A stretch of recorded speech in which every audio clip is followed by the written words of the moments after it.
हाँ तो बताओ बच्चों, एक इंसान के शरीर में सबसे लंबी हड्डी कौन सी होती है और उसका क्या नाम है?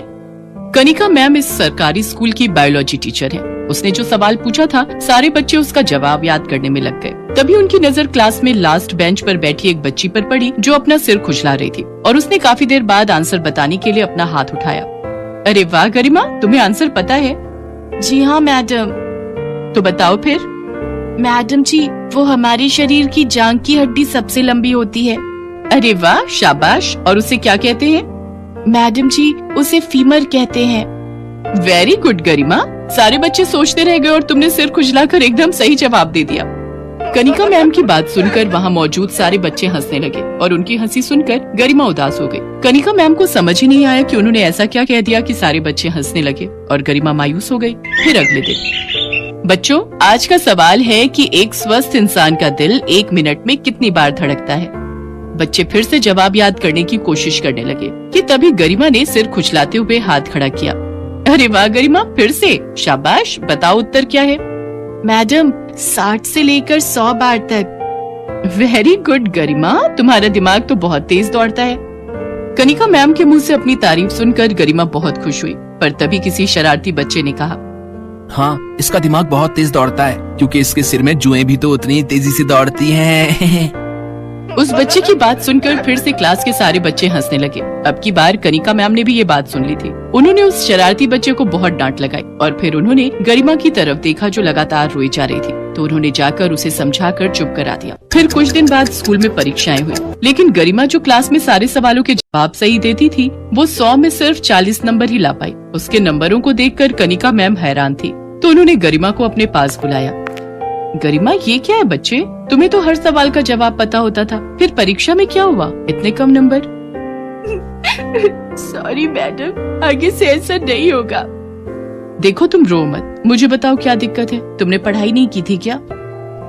मैडम जी, पढ़ाई तो बहुत की थी, मुझे पढ़ना भी पसंद है, लेकिन क्या? मैडम, मुझे ये जुए पढ़ने नहीं देती। मेरे सिर में बहुत सारी जुए हैं, इसी वजह से मैं सारा दिन अपना सिर खुजलाती रहती हूँ और जुओं की वजह से ही कोई बच्चा मुझसे बात नहीं करता है और न ही कोई मेरे साथ बैठता है। सारा दिन वो लोग मेरा मजाक उड़ाते रहते हैं। गरिमा की बात सुनकर कनिका मैम ने पहली बार उसके सिर को ध्यान से देखा, तो उन्होंने भी महसूस किया कि वाकई गरिमा के सिर में बहुत सारी जुएं थी और साफ साफ दिखाई दे रही थी। तुम परेशान मत हो बेटा, सब ठीक हो जाएगा। तुम अपनी पढ़ाई पर ध्यान लगाओ और हाँ, कल अपने मम्मी पापा को अपने साथ यहाँ स्कूल लेकर आना। ठीक है मैडम जी। अगले दिन गरिमा अपने माता पिता को स्कूल लेकर आई। नमस्ते मैडम जी।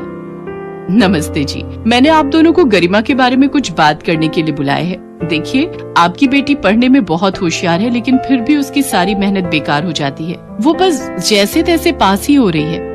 जी हाँ मैडम जी, गरिमा ने बताया हमें, वो बेचारी अपने सिर के जुओं से बहुत परेशान है। गरिमा ने हमें बताया था कि वो सारा वक्त अपने सिर में खुजली करती रह गई और उतने में पेपर का समय पूरा हो गया, जबकि उसे सब आता था, पर फिर भी वो सब कुछ नहीं लिख पाई। हाँ तो यही तो मैं आप दोनों से कहना चाहती हूँ कि गरिमा को अपने सिर की सफाई रखनी चाहिए और आप दोनों को इस बात पर ध्यान देना चाहिए। नहीं मैडम जी, बात वो नहीं है। वो अपना सिर साफ रखती है, रोज नहाती भी है, पर जुएं उसके सिर से जाते ही नहीं। उसकी इस बीमारी से तो हम बहुत परेशान हैं। देखिए, एक बात समझ लीजिए कि ये कोई बहुत बड़ी बीमारी नहीं है। कई बार गंदगी की वजह से सिर में जुएं पड़ जाती हैं और कई बार कुछ और कारणों की वजह से भी ऐसा हो सकता है। मैडम, हमने इसका इलाज कराने की भी कोशिश की। वो एक डॉक्टर थे, डरला मोटोजी। हाँ, मैं समझ गई, डर्मेटोलॉजिस्ट। फिर क्या हुआ? उनकी फीस और इलाज बहुत महंगा था, तो हम उनके पास जा नहीं पाए। मैं एक छोटा सा किसान हूँ, मेरे पास ज्यादा पैसे नहीं है। अच्छा, एक काम कीजिए, मैं ये पता लिख कर दे रही हूँ, आप उन डॉक्टरों से मिल लीजिए। ये भी डरला मोटोजी हैं? हाँ, ये भी वही है और बहुत अच्छे डॉक्टर हैं। पर मैडम जी, इनकी फीस। आप फिक्र मत कीजिए, वो मेरे पति हैं, आपसे इलाज के पैसे नहीं लेंगे। कनिका मैम की बात सुनकर गरिमा के माता पिता को बड़ी राहत मिली। अगले ही दिन वो गरिमा को डॉक्टर आकाश के पास ले गए। डॉक्टर साहब नमस्ते। नमस्ते डॉक्टर साहब, वो हमें मैडम जी ने भेजा है। अच्छा, तो आप गरिमा के माता पिता हैं और तुम गरिमा होगी, है ना? जी सर। आओ भाई गरिमा, यहाँ मेरे पास आकर बैठो, देखें तुम्हारे सिर की क्या हालत है। डॉक्टर आकाश ने गरिमा का सिर पकड़कर उसे अच्छे से देखा और फिर, देखिए ये गंदगी की वजह से नहीं है, बस थोड़ा सा इन्फेक्शन है। ये जुएं आम शैम्पू या घरेलू नुस्खों से नहीं जाएंगे। तो फिर डॉक्टर साहब, क्या इसका कोई इलाज नहीं है? अरे अरे घबराइए नहीं, ऐसा कुछ नहीं है। मैं कुछ दवाई और लोशन लिख कर दे रहा हूँ, बाहर स्टोर से ले लीजिए। और हाँ, उन्हें कह देना कि मैंने भेजा है, तो वो आपसे पैसे कम लेंगे। डॉक्टर आकाश और कनिका मैम बहुत अच्छे इंसान थे। उन्होंने गरिमा और उसके घर वालों की बहुत मदद की थी। अब गरिमा वक्त पर आकाश की लिखी दवाइयाँ खाती और सर में लोशन लगाती। कुछ दिन बाद उसके सिर से जुएं जड़ से गायब हो गए और फिर कई दिनों के बाद, नमस्ते मैडम जी। नमस्ते गरिमा, कैसी हो? अरे वाह, तुम्हारे बाल तो बहुत ही प्यारे लग रहे हैं। हाँ जी मैडम जी, और देखिए ना, अब मेरे सिर में एक भी जू नहीं है। डॉक्टर साहब ने और उनकी दवाइयों ने तो कमाल ही कर दिया। हस्बैंड किसके हैं? कनिका मैम की बात सुनकर गरिमा जोर जोर से हंसने लगी। कुछ दिन बाद स्कूल में फिर से परीक्षाएं आई। इस बार गरिमा ने पहले से भी ज्यादा मेहनत की और पूरा पेपर अच्छे से दिया। जब परीक्षा का रिजल्ट आया तो सभी हैरान रह गए, क्योंकि गरिमा पहली बार अपनी क्लास में फर्स्ट आई थी। और इस बार क्लास में फर्स्ट आई है गरिमा, पूरे 98% मार्क्स के साथ। स्कूल के सभी बच्चों के साथ साथ उनके माता पिता और स्कूल का बाकी स्टाफ भी वहाँ मौजूद था। और ये देखकर गरिमा के माता पिता की आंखों में आंसू आ गए और खुद गरिमा भी खुशी से रोने लगी। शायद उसके माता पिता के साथ साथ उसने भी खुद से सारी उम्मीदें तोड़ ली थी, जो अब पूरी होती दिख रही थी। ये सब आपकी और डॉक्टर साहब की वजह से ही हो पाया मैडम जी, आपका बहुत बहुत शुक्रिया। अरे नहीं बहन जी, आपकी बच्ची तो शुरू से ही होशियार थी, बस उसे थोड़ी सी मदद की जरूरत थी। आप बिल्कुल चिंता मत कीजिए, मुझे पूरा विश्वास है गरिमा अपने जीवन में बहुत कुछ हासिल करेगी। हाँ मैडम जी, मैंने तो सोच भी लिया, अपनी गरिमा को मैं एक डरला मोटोजी बनाऊंगी। मम्मी, डरला मोटोजी नहीं, डर्मेटोलॉजिस्ट। गरिमा की बात सुनकर वहाँ खड़े सारे लोग जोर जोर से हंसने लगे। कनिका मैम भी बहुत खुश थी, क्योंकि उनकी थोड़ी सी कोशिश से एक बच्ची की जिंदगी संवर गई थी और उसके सपनों को पंख मिल चुके थे। पारुल 10 साल की एक बहुत ही मासूम लड़की थी। उसके सिर पर बाल नहीं उगते थे, इस कारण वो गंजी थी। आस पड़ोस, रिश्तेदार और स्कूल में सब पारुल को गंजी या फिर टकली कहकर बुलाते थे। कभी कभी इस बात से पारुल बहुत दुखी हो जाती थी। ये देख पूजा, मेरी मम्मी मेरे लिए कल मार्केट से न्यू हेयर पिन लेकर आई है। अरे शीतल, ये हेयर पिन तो बहुत सुंदर है, मुझे ऐसी पिन्स मंगवा देगी? हाँ हाँ, क्यों नहीं। अरे संभाल कर, देखा जमीन पर गिरा दी। ओ गंजी, इधर आ। हाँ आती हूँ। ये हेयर पिन्स उठा कर दे। Thank you. अच्छा, तुझे चाहिए तो तेरे लिए भी एक सेट मंगवा दूंगी। नहीं, मुझे नहीं चाहिए। तू भी पागल है शीतल, ये गंजी अपने सिर पर हेयर पिन्स कैसे लगाएगी? ये तो गंजी है, गंजी। अरे मैं तो भूल ही गई थी, ये तो गंजी खोपड़ी है। तभी वहाँ क्लास टीचर आ जाती है और सब बच्चे खड़े हो जाते हैं। गुड मॉर्निंग बच्चों, आज आप सबके लिए एक बहुत अच्छी न्यूज है। हमारे स्कूल में एक बहुत बड़े लेवल का फैशन शो होने जा रहा है, इसलिए आप सब भी उसकी तैयारी शुरू कर लें। वाव, फैशन शो, फिर तो मैं ही सबसे सुंदर दिखूंगी। यार शीतल, तू तो बहुत घमंडी है, हम भी तो सुंदर लग सकते हैं। तू अपने बारे में क्यों सोचती है? ये बात तेरी अच्छी नहीं है।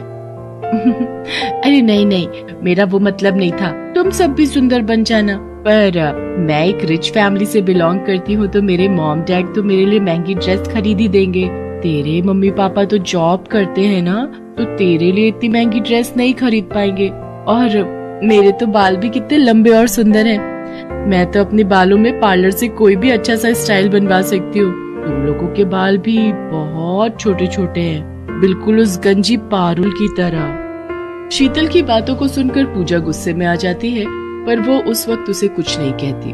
पारुल रोती हुई घर जाती है। पता नहीं कैसे स्कूल में मेरी बच्ची का एडमिशन करवा दिया, सारे बच्चे इसका मजाक उड़ाते हैं, कब तक सहन करेगी? बड़ी मुश्किल से तो ये स्कूल मिला है, हमारे बजट में भी है। और फिर बच्चे हैं, बच्चों की तो आदत ही होती है एक दूसरे का मजाक उड़ाने की। पारुल बिटिया, हमें कभी भी किसी की बात का बुरा नहीं मानना चाहिए। अगर हम ऐसे ही हर किसी की बात का बुरा मानने लगे तो जीवन काटना बहुत मुश्किल हो जाएगा बच्चे।